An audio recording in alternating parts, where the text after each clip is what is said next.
మీరు గత 9 నెలలు టైం పాస్ చేసుకుంటూ కాలం నెట్టుకొస్తున్న విషయాన్ని కూడా ప్రజలు గమనిస్తూ ఉన్నారు. చేతనైతే మీరు ఇచ్చిన వాగ్దానాలు అమలు చేయండి.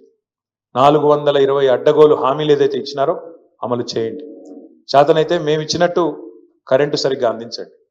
చేతనైతే మేము చేసినట్టు వ్యవసాయ విస్తరణలో భాగంగా, వ్యవసాయ స్థిరీకరణలో భాగంగా రైతు బంధు ఇవ్వండి. కేసీఆర్ 10,000 ఇస్తున్నాడు, నేను 15,000 ఇస్తా అని డైలాగులు కొట్టడం కాదు, చేసి చూపెట్టండి. ఇంకా 14 రోజులు మిగిలింది.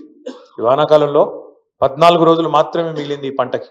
మరి ఇప్పటికైనా చేతనైతే దమ్ముంటే రైతు భరోసా అయ్యి ఇచ్చిన మాట నిలుపుకో. 15,000 రూపాయల చొప్పున ప్రతి ఎకరానికి ఇస్తా అని చెప్పినావు, ఇచ్చి చూపెట్టు. చేతనైతే మా ఆడబిడ్డలకు ఇచ్చిన హామీ 2,500 రూపాయలు నెలకి ఇస్తానన్నావు, ఇచ్చి చూపెట్టు. చేతనైతే మా పెద్ద మనుషులకు హామీ ఇచ్చినావు, 2,000 పెన్షన్ కాదు 4,000 ఇస్తా. కేసీఆర్ అవ్వకో తాతకో ఇస్తున్నాడు, నేను ఇద్దరికి ఇస్తా. ప్రభుత్వ ఉద్యోగుల తల్లిదండ్రులకు కూడా ఇస్తా పెన్షన్ అని చెప్పినావు కదా, చేతనైతే చేసి చూపెట్టు. మా తమ్ముళ్ళు మా చెల్లెలు ఎదురు చూస్తా ఉన్నారు. 2 లక్షల ఉద్యోగాలు మొదటి సంవత్సరంలో ఇస్తానని చెప్పిన అశోక్ నగర్కి పోయి అక్కడ డైలాగులు కొడుతూ పోజులు కొడుతూ రాహుల్ గాంధీ రేవంత్ రెడ్డి ఇద్దరు చెప్పిన మాట ఎప్పుడు మరి 9 నెలలు అయింది, 10వ నెలలో పడ్డది.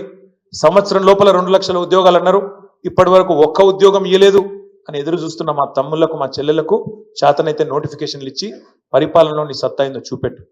హైదరాబాద్ అతలాకుతలం అవుతున్నది.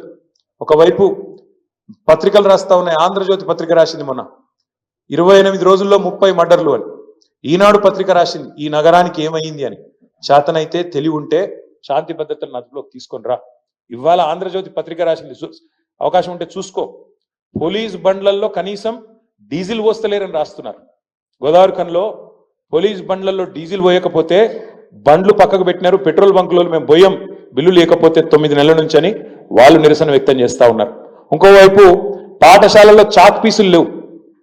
చాక్ పీసులు కొనేందుకు అవకాశం లేక పాఠశాలల్లో ఉపాధ్యాయులు పాఠశాలల్లో అక్కడ ఉండే పిల్లలు బాధపడతా ఉన్నారు. మరొక వైపు గ్రామాలలో సర్పంచులు బాధపడతా ఉన్నారు. మాజీ సర్పంచులు మాకు రావాల్సిన బిల్లులు సంవత్సర కాలంగా పెండింగ్ లో ఉన్నాయి, వెంటనే ఇవ్వండి కొత్త సర్పంచులు వచ్చే లోపల అని వాళ్ళు బాధపడతా ఉన్నారు.